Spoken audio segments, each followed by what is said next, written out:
Welcome to the channel. Welcome to the Mrs. Best Reviews channel. It looks like StreamYard was a tad late, so you guys may not have caught that intro. Nonetheless, we are still here. Welcome to Mrs. Best Reviews channel. You're hearing the voice of Mrs. Best. We are here to do our weekly recap of the Housewives of New Jersey. This was season 14, episode 9. My goodness, the draining season that it is. This episode is titled Behind Frenemy Lines. This is going to be our review and recap. Normally, we do have a co-host, James, from the Watch Your Mouth Reviews channel. He is not with us for this episode, but he will be with us next week in the next recap. So we are going to get into this episode. I was so annoyed with like everybody on the cast this episode to some extent. I just felt like some people was too sensitive. Other people were just brown nose. It was just a lot. So we start the episode with Teresa BSing about not seeing Jennifer push Danielle first, even though Teresa was clearly looking at her. And I love that the cameras provided receipts because, Teresa just lies. That's all she does is lie. She's terrible. She really just seems to be a terrible person. Anywho, Danielle, Gia basically speaks out and says that even she was wondering how her mama could not see Danielle get pushed. But we know that that's what Teresa does. She lies and then she'll double down on her lie and she'll continue to lie. So, that's it and that's all. She did what we expected. So the next thing we see is Margaret and Joe. They've been waiting on the results for him to find out if he has prostate cancer. It runs in his family. And we learned in this episode that prostate cancer, like many other cancers, is something that can be hereditary. So it's kind of sad because, she just lost her ex-husband who was also her best friend. And then to have to deal with a cancer scare with your husband so soon after, it seems like a lot. So I feel for her. I definitely feel for her. So we then see Danielle stating that she found out that Jennifer, Aiden, and Lena wanted to bring a woman named Laura to this charity event that they keep griping about. I'm so tired of hearing about it. And basically, Danielle is explaining this to us to let us know that this is originally what upset Jen. Listen, I don't care to keep going over the same doggone things episode after episode after episode. Like, they could have made the episode shorter, in my opinion, or we could have less episodes because we're on 9 episodes and most of them, they're literally just spending half the episodes talking about stuff that we saw previously. It's like, to some extent, I feel like it's the editors. But then the other thing is I feel like this is another franchise of the Housewives that needs a reboot. That's just my personal opinion. But moving on from there, because I'm not commenting on that crap again. Danielle is speaking about the fact that she wants to start talking to her dad again, which I think she should, because it sounds like she being a spoiled brat and got no reason to be mad. But I do appreciate and like to acknowledge good husbands. And you could tell that Nate's just super supportive of what she does, communicating as the bridge with the dad so that he can still see the grandkids. I just think her husband's doing everything right. So kudos to them. So next thing we see, y'all, and your friendly reminder, if you have not already, please like the video. It's the easiest and freest way to support what we are doing if you believe in it. And if you really like us, subscribe. So Dolores is moving forward with Paul. Womp, womp, womp. She's moving forward with Paul. They're going to go into business together. I really don't care. I just don't. Dolores has the same storyline when it comes to men. And I think James, who is normally with us on this recap, I think he explained it best. She is somebody who, when it comes to men, she just entirely lacks discernment. But when it comes to females, she quick to figure out and read like a woman. But when it comes to men, Dolores is the Lulu, in my opinion. That's just my personal opinion. So Paul goes away and she takes a FaceTime call with Rachel.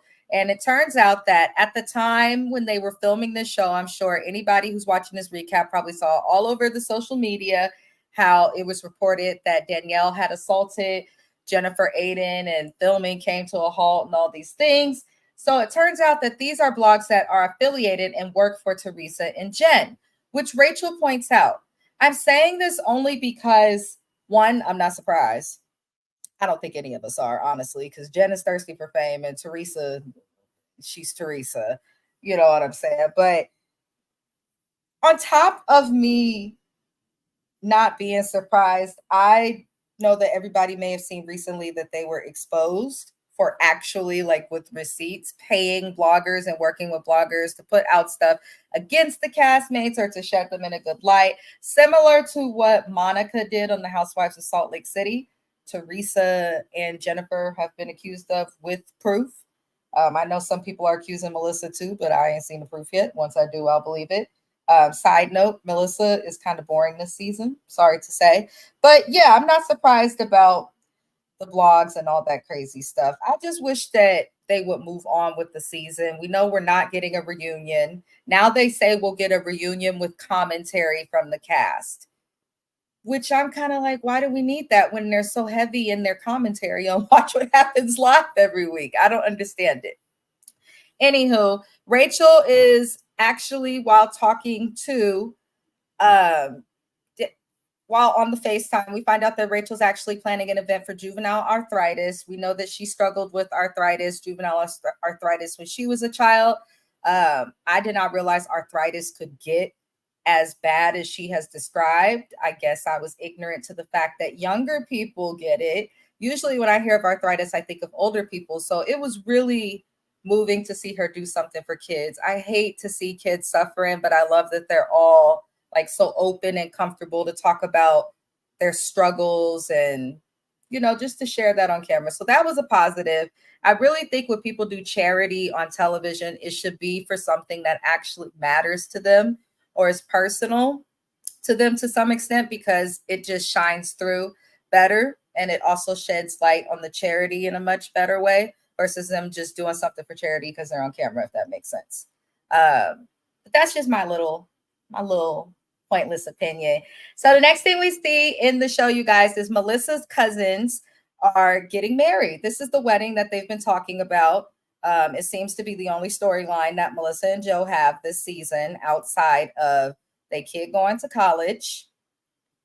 Teresa, yeah, they don't really have much. Like, I know a lot of people want Melissa to leave because they're either on Melissa's side or they're on Teresa's side. Me personally, I want Melissa to leave because I don't feel like she has a storyline that's strong enough by herself.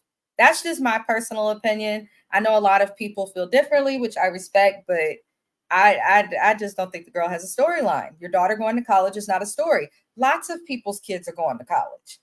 It's not a story, though we are very happy for her daughter. But Joe Gorga is marrying the two cousins, and they are gay. Happy Pride.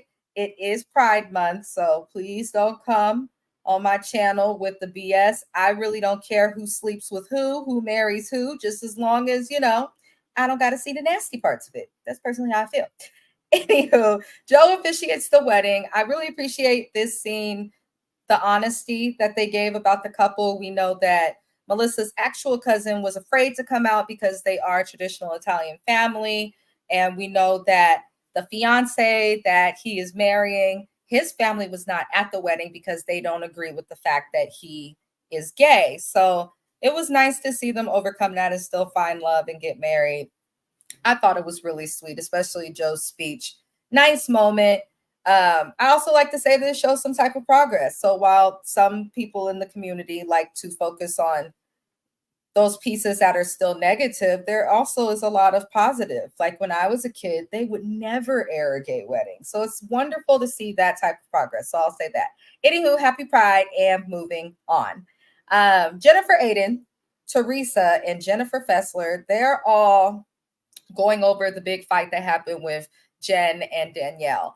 And I'm not going over this too much, y'all, because I was really annoyed. And I don't like to comment on BS. Jennifer Aiden lies and makes it about the charity. And I'm just like, why does she keep bringing up this charity? The more you bring up a charity and attach it to drama, the more we're like, okay, what is this charity? Or we're getting to a point where I'm like, I'm tired of hearing about this doggone charity and the event. And it should not be that way. I don't like that Jen is doing that. Do your little narcissistic, sociopathic manipulation tactics, Jennifer Aiden. Do that if you will. I don't care. Produce, be fake, do all the crap that you do. But don't bring into it children, charities, or like things that are near and dear and that should be off limits, which I'm not going to explain because most people have common sense, however, common, not all. And Jennifer is a part of that, not all. So I don't know. I'm over it. I just want Jennifer Aiden gone. I feel like it's gotten to a point where she's not even entertaining. I will admit, in her first few seasons, she was entertaining. It's interesting. She's a Turkish bride in an arranged marriage that ended up falling for a husband that got money, who was essentially, when we first met her, spoiling her kids and doing things that was somewhat controversial.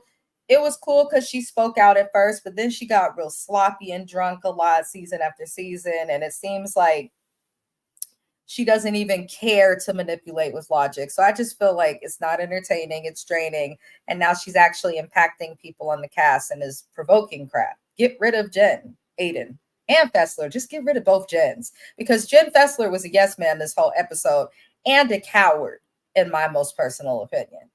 She's a coward to me because you could call out Marge, you could call out Rachel for their wrongs, but when it comes to Teresa and Jennifer Aiden, Jennifer Fessler seems to be making every excuse that is humanly possible or invisibly floating in the air.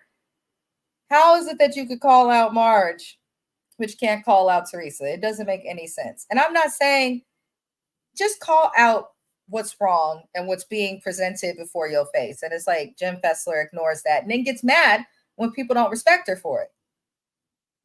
This is why you're a friend of, and barely that, Miss Fessler. So, unfortunately, the next scene is a little sad because Joe Benigma, which is Margaret's husband, he has been waiting on the results to see if he has prostate cancer. And she calls the doctor because she didn't want to keep waiting. And she finds out that he does have abnormal results, which is not good when it's anything related to cancer. The doctor says that it's likely that Joe is in the early stages, which is good because it does mean it's likely treatable and that, they caught it in time. However, the doctor wants to get an MRI to understand more. He has not confirmed that Joe Benigna has cancer yet, but it's a very scary ordeal. We see Marge freaking out.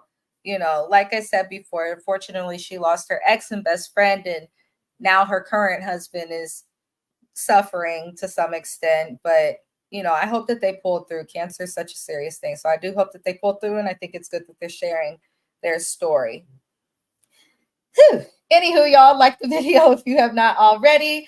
Next, we're going to see Danielle. She has her Bougie Kids relaunch. So she says the big ending and grand finale to everything Bougie Kids has done this year would be the relaunch. I feel like the relaunch should have came before Fashion Week, and Fashion Week should have been the big finale or grand ending, but either way, she's successful. So her dad was supposed to come to this event, but he was sick, could not make it. Looks like Nate was defending her dad, which I appreciate, because you never want to be with anybody who tries to push you away from people who love you, and who are not damaging to you. So I just think that's important. They end up discussing what happened. And Jim Fessler ends up explaining that Jennifer Aiden has a different story when it comes to everything that went down when they had their altercation. Now, Jennifer Fessler claims that she also has Jennifer Aiden's back because that's her friend. I'm like, but you claim all these ladies are your friends, but then when it comes time to be on camera, you're going to have Jennifer Aiden's back, knowing that she's wrong. But then when you all watch what happens live, you don't want to take anyone's side. You want to stay Switzerland, but then at the same time, you're not even talking to Jennifer Aiden, whose back you was fighting so hard to have, your friend. You're not even speaking to her in real time. I don't think Jeff Fessler realizes how much she's turning the audience off. It's one thing to be a messy friend of, kind of like Marlo on RHOA, but like I don't like those little yapper dog friends. And that's what Jen Fessler reminds me of. It's like the Ozempic changed her brain chemistry or something, because she's not making any sense to me this season. I personally don't think she's going to be too redeemable because it's like every time we think we forgive Jen Fessler or find a reason to like her, she turns right back around again and does something that's like, oh, hell no. So I'm over Jen Fessler. Moving on, y'all. Why the hell Teresa bring Gia to this event? That really annoyed me. I understand that Gia is an adult now, but Gia is not a housewife. I'm not interested in Gia on this show. I also feel like one area that the Housewives of New Jersey went wrong was having so many people on this franchise that were genuinely friends and family members before the show even picked up. You know, I feel like that just causes issues. And Gia is the child of the devil, I mean, Teresa. So these ladies cannot have an interaction, a conversation. They can't really deal with her, say anything about her, even if they're within their right without Teresa freaking out. And I'm not even going to fault Teresa for that because that's her daughter. Of course, you're going to freak out if they say anything about that. But because of that reason, her daughter shouldn't be allowed here because it's not a fair fight for anybody. It's just not. And that's just not Teresa's kids. I would feel that way about anybody's kids. I feel the same way about Dolores's kids when they tried to have them in, the seasons more. I didn't really care for that. But now the way they are, how we see them visiting their parents and, Dolores gives us an update on what's going on with them. I'm fine with that. But her kids aren't at events and trying to be on camera like Teresa's kids. We don't want Gia, Teresa. Keep her to yourself or give her her own little show for when her mama and Louie go to prison, allegedly. Moving on. I was really annoyed. Teresa, of course, does not feel that Jen is evil, which Danielle was trying to explain to her. And I didn't like how, Gia, if you don't want people to comment on you, because she tried to speak about the fact that John Fuda brought her up to Jennifer Fessler. And, I will give Jen Fessler her credit because she did defend John Fuda. And we will get into that later. She did defend him. They even go and pull Dolores into this conversation because Teresa, in my opinion, it looked like Teresa went and said to her daughter, yeah, they're talking about you on camera. Yeah, Gia, and now you're an adult. You can check them. And Teresa's dumb, as we know. She's not the most intelligent. So you could tell she didn't think like, oh, there will be people there potentially to verify what was said and what wasn't said. So Teresa pulls Dolores, who she's known the longest on this cast, on over.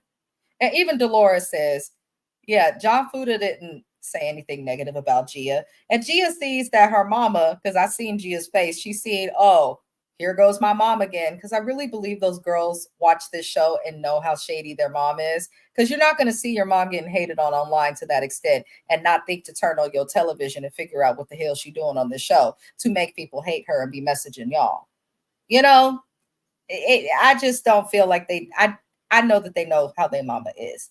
And as soon as it was exposed that like John didn't say nothing disrespectful, Gia, I just don't want to be commenting on or compared in any more metaphors or any of that at all.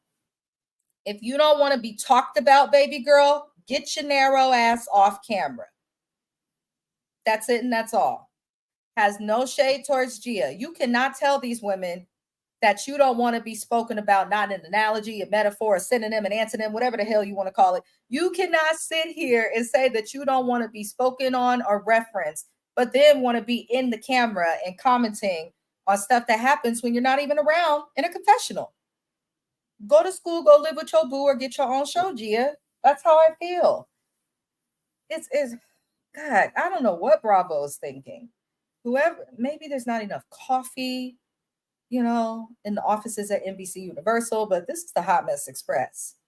So the next thing we see at this mess of an event is Marge goes up to Jen Fessler with Rachel, and Jen Fessler basically ends up bringing up that she was annoyed that she had to, explain to Teresa and Gia that John Fuda did nothing wrong.